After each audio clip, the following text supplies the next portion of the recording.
After winning the Pac12 South, the Buffs are fighting for bowl eligibility, just like the Utes. The winner tonight will be bowl eligible, so both teams will have a lot to play for. One difference in this game tonight is the fact that CU had a bye week before this game, so they should come in pretty rested.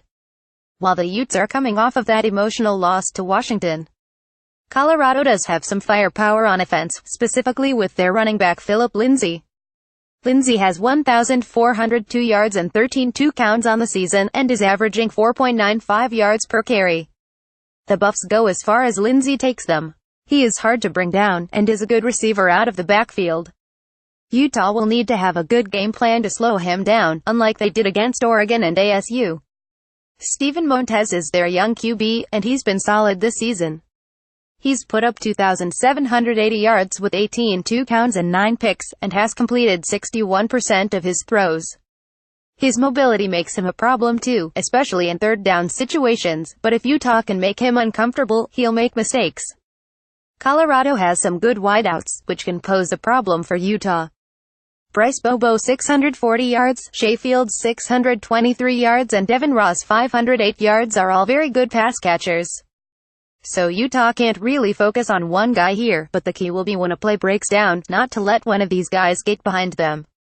It will be another test for this young Utah secondary to hold these guys in check.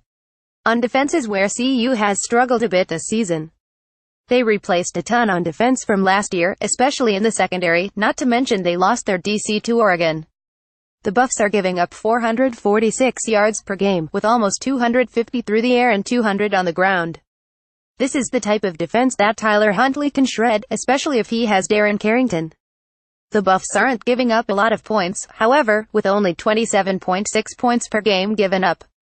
So Utah has to be good in the red zone, which they seem to be improving it as the season goes along.